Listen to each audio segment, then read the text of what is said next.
Good afternoon Suman TV viewers. Telangana Congress Pradesh committee అధ్యక్షులు యువతకి పనికొచ్చే ఆలోచనలు, అవకాశాలు కల్పించాలన్న ఆలోచనలతో ముందుకెళ్తున్న నాయకులు శ్రీ బొమ్మ మహేష్ కుమార్ గౌడ్ ఈరోజు మనతో ఉన్నారు. థ్యాంక్ యూ ఫర్ జాయినింగ్ మీ అండి. నమస్తే. సో ఇప్పుడు రేపటి నుంచి Rahul Gandhi is conducting a campaign from కోటాలో, అలహాబాద్లో, పట్నాలో, ఢిల్లీలో జూలై 14కి ఫినిష్ చేస్తున్నారు. సో ఈ 4 రోజులు ఆయన పర్యటన క్యాంపెయిన్ ఉద్దేశం ఏంటి? యువకులు, విద్యార్థులు దేశానికి భవిష్యత్తు.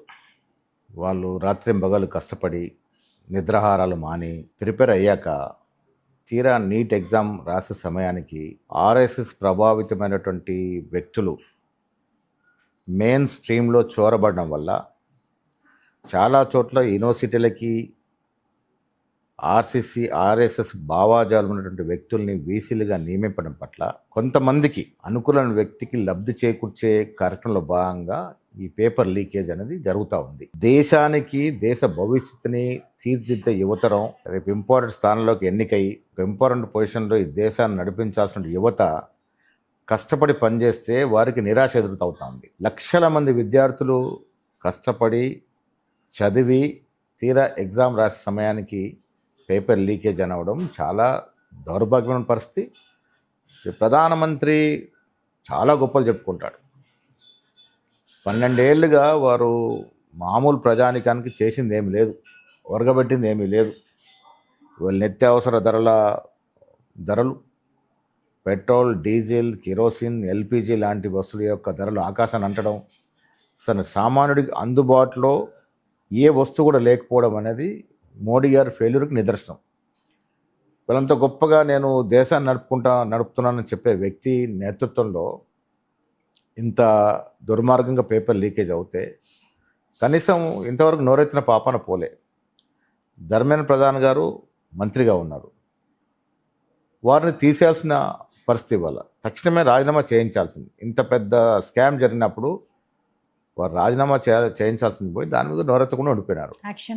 యాక్షన్ లేదు అంటే మా ఇష్టారాజ్యంగా చేస్తాము, ఇది మా దేశం, మా పాలన, మా ఇష్టం అనే విధంగా పోతా ఉంది. ఇది ప్రజాస్వామిక దేశం, ప్రజాస్వామ్యం నమ్ముకున్న దేశం. ఇలాంటి సంఘటనలు అనేది పిల్లల యొక్క భవిష్యత్తును పాడు చేసే కార్యక్రమాల వల్ల వారి మనోభావాలు దెబ్బతింటాయి.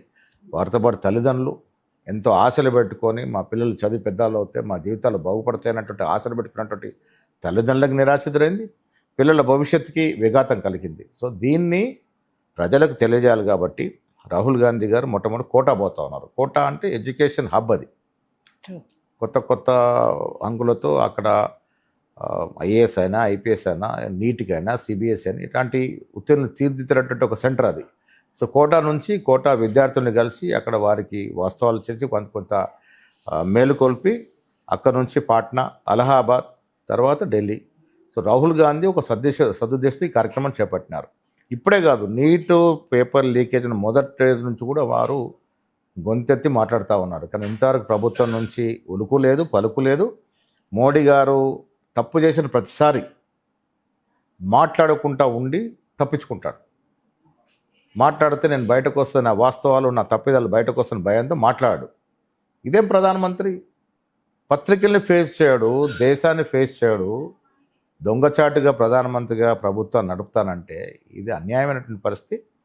రాహుల్ గాంధీ ఇవాళ నీటే కాదు, ఈ దేశంలో జరుగుతున్న ప్రతి తప్పుడు పని మీద గొంతెత్తి చాటుతూ ఉన్నాడు.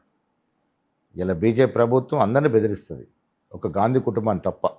రాహుల్ గాంధీ ఒక్కరే దీన్ని ధీటుగా ఎదుర్కొంటూ ఉన్నాడు. దేశంలో యువత, విద్యార్థులు రాహుల్ గాంధీ లేవనెత్తిన అంశం విషయంలో వారితో చేయుతగా ఉండాల్సిన అవసరం ఉన్నది. సో ఇప్పుడు pertaining to Telangana, mister Rahul Gandhi often describes youth కాంగ్రెస్కి ఫ్యూచర్ అని. సో ఆయన విజన్ని మీరు తెలంగాణలో ఎలా ఇంప్లిమెంట్ చేయబోతున్నారు? వారే కదా దేశానికి భవిష్యత్తు. ఇవాళ దేశానికి రాహుల్ గాంధీ గారే భవిష్యత్తు. Do you have a plan? 100%. ఇప్పుడు ప్రధానమంత్రి మోడీ గారి మీద ఎన్నో ఆశలతో ప్రజలు అధికారం ఇచ్చారు. సంవత్సరం 2 కోట్ల ఉద్యోగాలు అన్నాడు, ఉన్న ఉద్యోగాలు బీకేశాడు. నెహ్రూని మొదలుకొని మన్మోహన్ సింగ్ వరకు తీసుకొచ్చిన ఎన్నో ప్రభుత్వ రంగ సంస్థల్ని మూసేశారు. ఇలా లాభాల్లో ఉన్నటువంటి ప్రభుత్వ రంగ సంస్థలు ప్రభుత్వ ఆదిరినటువంటి ఇన్స్టిట్యూషన్స్ని ప్రైవేట్ పరం చేస్తూ ఉన్నారు. అండ్ మన chief minister mister Revanth Reddy గారు కూడా ఆల్మోస్ట్ 194 మోడల్ స్కూల్స్ని ఇంట్రడ్యూస్ చేశారు. Yes. చాలా ఫండ్ స్పెండ్ చేసి. అంటే ఇది గ్రౌండ్ లెవెల్ వరకు రీచ్ అవుతుందా? డెఫినెట్గా Are we creating any awareness ముఖ్యమంత్రి programs? రేవంత్ రెడ్డి గారు కూడా ఎడ్యుకేషన్ అండ్ హెల్త్ మీద ఒక విజన్ ఉంది. అల్టిమేట్గా ఏ రాష్ట్రమైనా పరిపూర్ణంగా అభివృద్ధి అంటే పర్ ఎడ్యుకేషన్. క్యాపిటల్ ఇన్కమ్ పెరగడమే కాదు, పరిపూర్ణ అక్షరాస్యత వచ్చినప్పుడు ట్రూ. ప్రతి వ్యక్తి చదువుకునే స్థాయికి ఎదిగినప్పుడే అది పరిపూర్ణమైనట్టు అభివృద్ధి. ఆ దశగానే ఇవాళ ఇంటిగ్రేటెడ్ స్కూల్స్, ఒక్కొక్క స్కూల్ మీద 200-300 కోట్లు పెట్టి ప్రతి నియోజకవర్గానికి ఒక ఇంటిగ్రేటెడ్ స్కూల్స్ ఇచ్చి అక్కడ అన్ని ఎస్సీ, ఎస్టీ, బీసీ, మైనార్టీతో పాటు అన్ని శస్త్ర సంకేతంగా హంగులతో ఇంటర్నేషనల్ స్టాండర్డ్స్తో ఆ స్కూల్స్ ఇస్తూ ఉన్నాం. Correct. దాని అర్థం ఏంటంటే తెలంగాణ ఎడ్యుకేషన్ పరంగా టాప్లో ఉండాలని. ఇవాళ ఎంత చదివినా నైపుణ్యం అనేది ఇంపార్టెంట్. అందుకే స్కిల్ యూనివర్సిటీ దేశంలోనే మొట్టమొదటిసారిగా స్కిల్ యూనివర్సిటీ తీసుకొచ్చి ఆనంద్ మహేంద్ర గారు దాన్ని ఛాన్సలర్ చేసి ముందుకు తీసుకెళ్ళి తరుణం. అదేవిధంగా హెల్త్, ఆనాడు రాజశేఖర రెడ్డి గారు ఏ రకంగా అయితే పేద ప్రజలకి హెల్త్ సౌకర్యాలు ఇచ్చారో ఆ రకంగా ఈ హెల్త్ని ఇంప్రూవ్మెంట్ చేస్తూ ఉన్నాం. సో హెల్త్, ఎడ్యుకేషన్, స్పోర్ట్స్ మీద వారికి ఒక ప్రత్యేక శ్రద్ధ ఉంది. అదేవిధంగా ఫార్మింగ్ సెక్టర్ మీద ఆ దశగా తెలంగాణ ముందుకు పోతూ ఉంది. అండ్ నిన్నగాక మొన్న చూసుకుంటే మన పక్క రాష్ట్రంలో new CM Vijay, chief minister Vijay, he has taken new reforms in education system. అంటే ప్రైవేట్ స్కూల్స్, గవర్నమెంట్ స్కూల్స్ అందరూ ఒకటే ఫీజు కలెక్ట్ చేయాలని. నేను రాబోయే రోజుల్లో మనం ఏమన్నా ఇలాంటి నూతన అధ్యాయానికి ఏమన్నా తెరలేపుతున్నామా? ప్రైవేట్ స్కూల్స్ యొక్క ఫీజుల విషయంలో చాలా ఇబ్బంది ఉంది. కొన్ని స్కూల్స్ అయితే అసలు తల్లిదండ్రులు కంటతడి పెట్టుకుంటారు ఫీజులు True. కట్టలేక. నియంత్రణ జరగాలి, ప్రైవేట్ స్కూల్ కూడా ప్రభుత్వ నియంత్రణకు రావాలనే ఆలోచన ముఖ్యమంత్రి గారు చేస్తూ ఉన్నారు. రిఫార్మ్స్ ఏమన్నా ఉన్నాయా? దాంట్లో ఇబ్బందులు ఉన్నాయి. ప్రైవేట్ వ్యక్తులుగా అపారమైన ఇన్వెస్ట్మెంట్ పెట్టి ముందుకు వస్తున్నారు. అది ఒక వ్యాపారంలాగా అయిపోయింది. సో దాంట్లో కొంత స్ట్రీమ్లైన్ చేయాలనే ఆలోచన ముఖ్యమంత్రి గారికి ఉంది. ఆ దశగా అడుగులు కూడా పడుతూ ఉన్నాయి. సో మీరు ఒక కార్యకర్తగా జర్నీ స్టార్ట్ చేసి ఈరోజు తెలంగాణ ప్రదేశ్ కాంగ్రెస్ కమిటీ అధ్యక్షులుగా ఉన్నారు. And specially what is my research, young స్టూడెంట్స్కి కొత్త కొత్త ఆపర్చునిటీస్ క్రియేట్ చేయాలనే ఒక ఆలోచనలో ఉన్నారు. కాబట్టి మా సుమన్ టీవీ వ్యూవర్స్కి, తెలంగాణ స్టూడెంట్స్కి మీరు ఏమన్నా మెసేజ్ ఇస్తారా?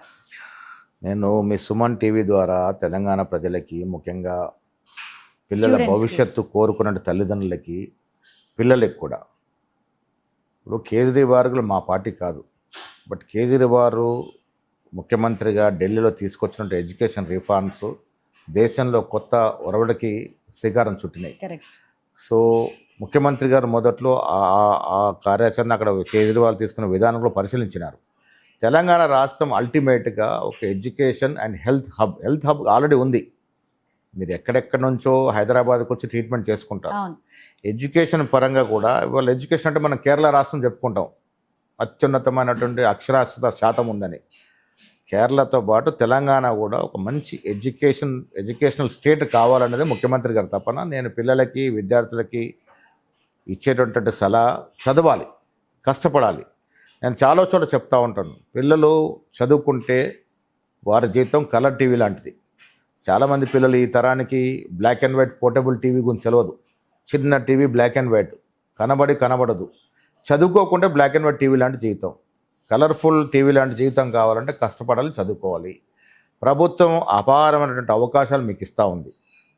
అవకాశాలు అందిపుచ్చుకొని మీరు చదువుకుంటే మీ భవిష్యత్తుకి మీరే బాటలు వేసుకుంటారు. తల్లిదండ్రులకు కూడా కొంత కష్టతరం, middle class, lower middle class పిల్లలకి, ఆ తల్లిదండ్రులకి పిల్లలు చదివించాలంటే కొద్దిగా అధిక భారం అవుతూ ఉంది. అందుకే ప్రభుత్వ పరంగా ఎడ్యుకేషన్ని స్టాండర్డైజ్ చేస్తూ ఉన్నాం. ప్రైవేట్ స్కూల్స్కి ధీటుగా, కొన్ని సందర్భంలో వాటికంటే కూడా మేటిగా తీర్చిదిద్దే ప్రయత్నం తెలంగాణ ప్రభుత్వం చేస్తూ ఉంది. ముఖ్యమంత్రి గారి ఆలోచన ప్రకారం ఈ దశల వారీగా ఎడ్యుకేషన్ స్ట్రీమ్లైన్ చేస్తూ ఉన్నాం. కాబట్టి తల్లిదండ్రులు ఈ అవకాశాలను ఉపయోగించుకోవాలి. పిల్లలు కష్టపడాలి, ఊరికే రాదు. కష్టపడితేనే భవిష్యత్తు మీ చేతుల్లోకి వస్తుంది. So thank you very much Thank for you. The Thank time. you, we are looking forward. ఇలాంటి రిఫార్మ్స్ ఇంకెన్నో రావాలి తెలంగాణలో, స్టూడెంట్స్ బెనిఫిట్ అవ్వాలి. Thank you very much. Thank you very much.